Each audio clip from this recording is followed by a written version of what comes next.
If your blood runs orange and blue, this is the pod for you. You're listening to Orange and Blue Bloods, hosted by EJ Stewart and Tommy Beer. Let's get to it, New York. So we head into Wednesday. We have the Heat and the Knicks back at it again in Madison Square Garden for a Game 5. The Knicks looking to avoid elimination. Teams in the history, as I've mentioned in the last episode, that go down 3-1 in the best-of-7 series in the 2-2-1-1-1 format are a 176 in NBA history.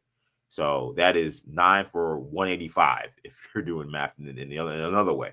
So very rare for teams to come back from 3-1. So the Knicks are in pretty much dire straits here. I think almost all the teams, if not all of them, who have been down 3-1 have been the team going back home in Game 5. So maybe that is something you could hold your hat on if you're a Knicks fan. So I'm sure you are. Not LeBron. Not LeBron. Yeah. Yes, exactly. That is true. Yeah, they did. They won a Game 5 in a row thanks to Draymond Green, who didn't play in that Game 5, surprisingly. So, when you talk about how the Knicks get back on track, because it is the best of 4. It's not the first of 4, not the first of 3. So the series is not over until the series is over. So how can the Knicks get back on track and make this a series? Yeah, I think the Knicks fans are pessimistic right now, the same way Cleveland fans were pessimistic after Game 4, in the first round series, and for much of the same reasons, because they saw, people have said online, I feel like this is the point of view from Cleveland fans watching the Knicks pummel and dominate and out physical the Cavs in the first round. The Knicks are kind of getting that same experience watching Miami do that to New York.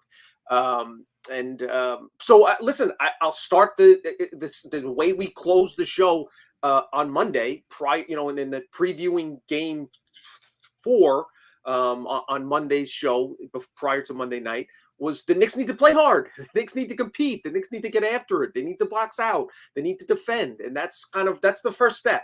Hopefully they'll make some threes, and hopefully I think they'll get Grimes more involved. And just starting him is not enough. Run some pin downs, run some action, run some drag screens, get him some open looks, and just kind of open up the floor. Just get out of your comfort zone a little bit. It's clear that what you've tried hasn't worked, so let's experiment with some other stuff.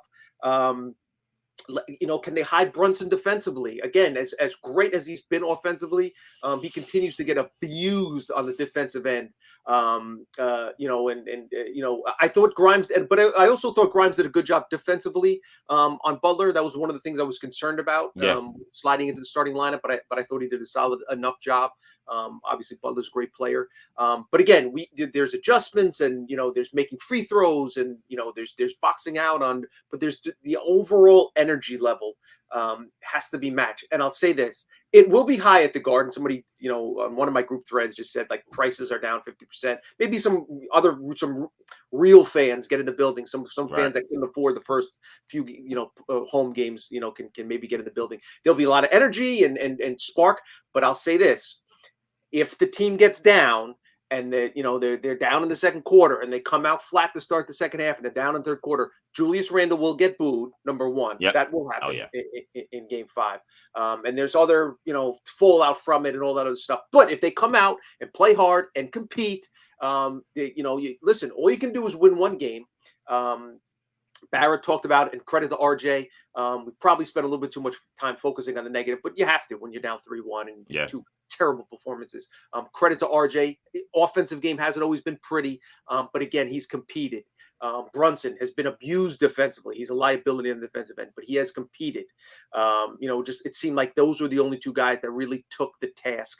If the rest of the team can match their effort, their intensity, Knicks will be in good shape. And listen, make it a close game. Like that's the thing I think that's so alarming from a Knicks fan perspective, is that most fans didn't expect them to sweep the Heat or get through in 5, whatever the case might be. 7-game series, rock fight, 1 possession game, final 3 minutes. The last 2 games haven't been close. Game 1 wasn't all that close. I think that's what's most alarming from a Knicks perspective. Yeah, like you said, they've been thoroughly outclassed for much of this series. I think one of the keys to getting back on track will be a fast start.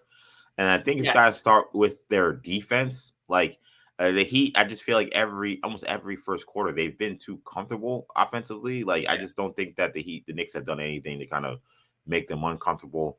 I think that the Knicks are one of those teams defensively where you don't see many big adjustments in terms of how they're going to play their coverages. So I think it leads to a team feeling like they know what they have to do in order to beat the Knicks. Like it's not going to be like, oh, well, they're playing zone now, so we got to do this. Or they're doubling this guy, so I think the Knicks are going to play how they play. They're going to double Butler, and I think it's about the Heat just going and making the right play. Speaking of adjustments, though, on the Butler thing, stop running double teams at him on the catch and weak side one pass away. Those are things they need to clean up. But they gotta live with live with Butler having a 40 piece. Like I really think that's the case at this point. Like you can't because these other guys, I don't care what they shot in the regular season, they're shooting too well now. Like they're shooting the 3-ball too well, so you can't live with going to a scramble drill and them swinging the ball. First of all, they're moving the ball too well too. Yep. So even when the Knicks do rotate pretty well, they're still finding the open guy. Yep. They're patient offense. They're not going to force bad ones. So the Knicks can't live with the Heat. I don't know. They made 13 threes last night, I think, and that's not even a huge number. But in this series, it's huge because these games aren't in the 130s, 140s. So they can't live with that number. They got to keep them under 10 made threes if they want a chance to win any of these games. In the games in the Cleveland series, in the games that Mitchell exploded, the Knicks won those contests. Game one, right, when I for 38, and but yeah, I think your really good point is the start because this, I think that is first quarter is always important in playoff games, any game. It's incredibly important because if the Knicks fall down, this team right now has the feel of a team that will throw in the towel. It has that they're kind of wobbling and if they that's what Spo and Riley are drilling in and Jimmy Butler are drilling in these guys' heads on the flight from South Beach to Teterboro. Like we punch these guys in the face and they will not get up from the canvas. Like, let's come out, let's stomp on their neck and not give them a chance because, listen, the Heat understand they aren't the most talented team in the world. Like anything can happen in the game 6 if it gets down to Miami and they'll be, 5-6 point favorites. That's not an insurmountable lead. You don't give this Knicks team life. You don't give a player as talented as Julius Randle a chance for redemption. You don't give Brunson a chance to beat you in the fourth quarter. He can you can't let him get going because he started to get going in that second half.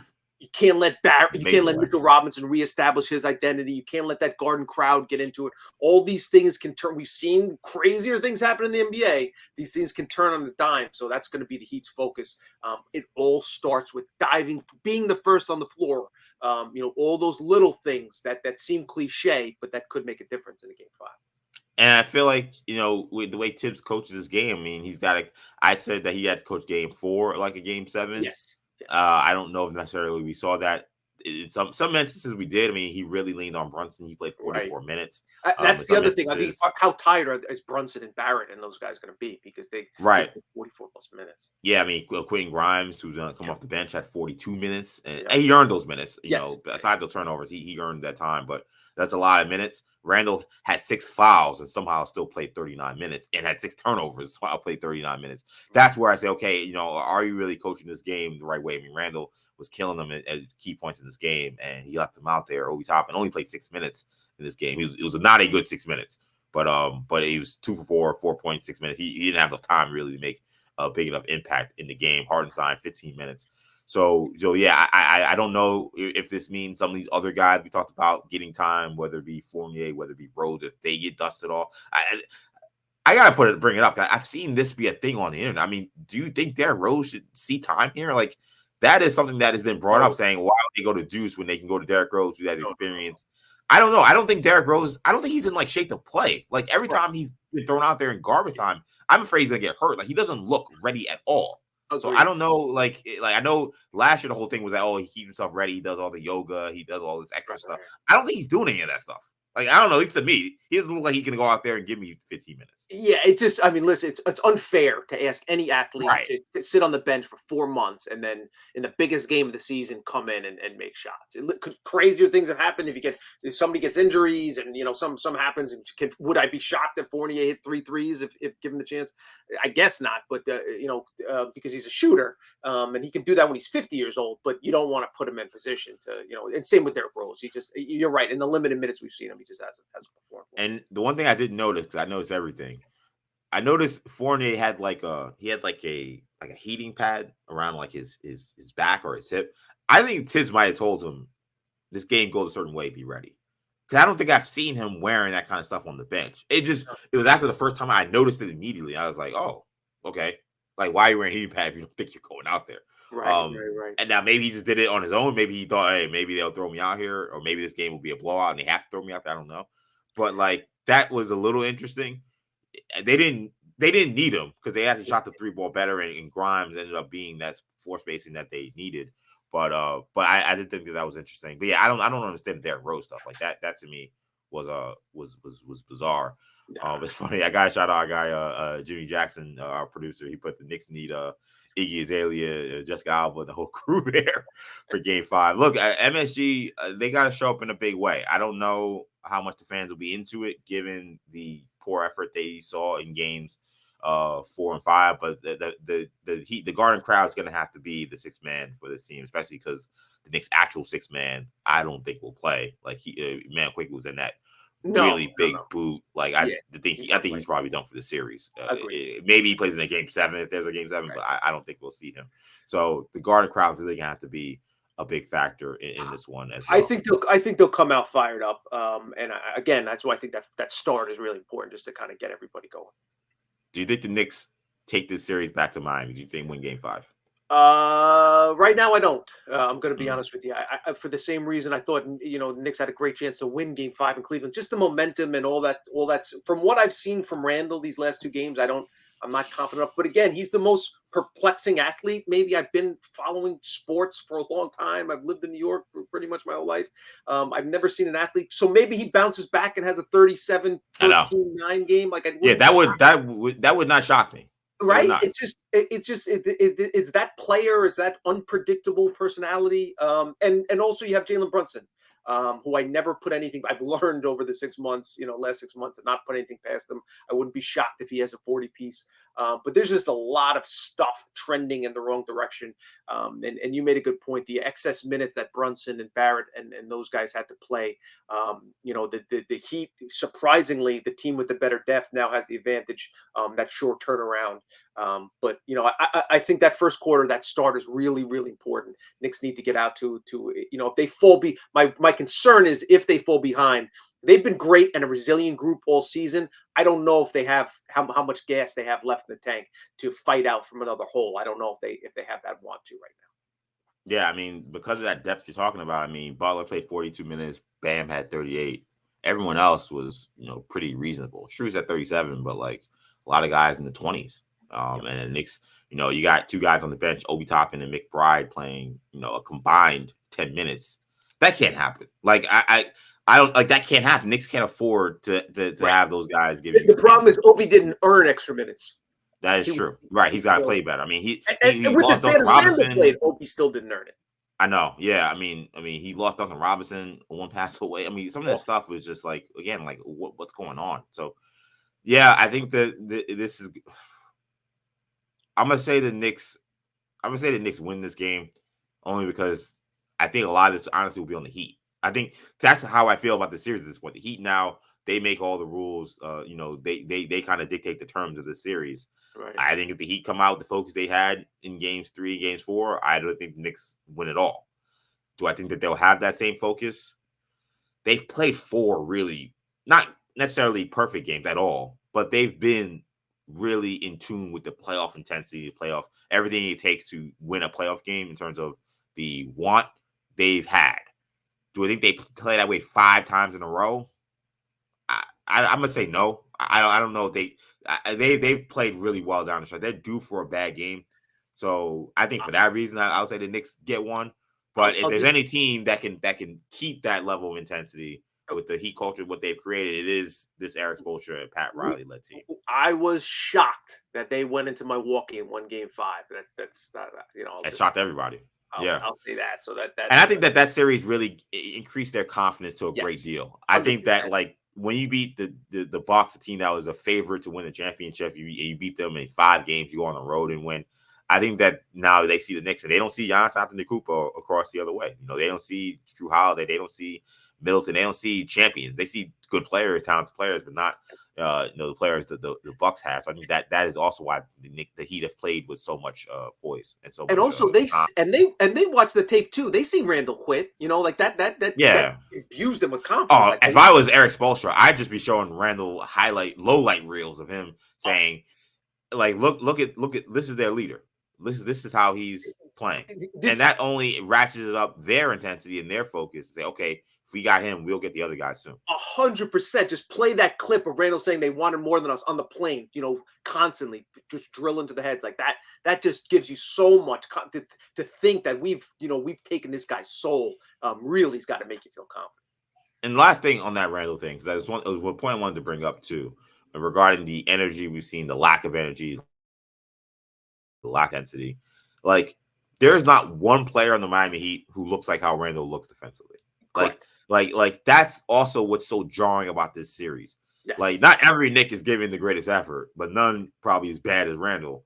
And if you look at the Miami Heat roster, every guy that's getting even, Highsmith playing 6 minutes, none of them look like that.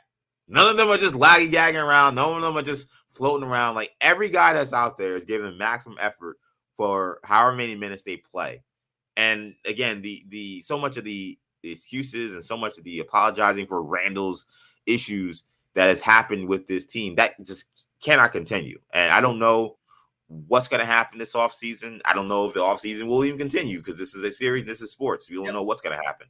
But I know that what we saw from Randall can't continue. And it's either going to have to be him find a way to turn this around and put on a really solid effort here for however long the series lasts, or there's going to have to be changes. It's that simple. We'll talk about that when the time comes. Hopefully, we'll have a Game 6 to discuss next time we chat, EJ. Thanks for watching. If you enjoyed this video, please don't forget to give it a thumbs up and subscribe to our channel for more content like this. If you want to see more of our videos, be sure to check out our playlist and let us know what you think in the comments below. Also, don't forget to follow us on social media to stay up to date on our latest podcast ventures. Links will be in the descriptions. And as always, thanks for watching, and we will see you in our next video.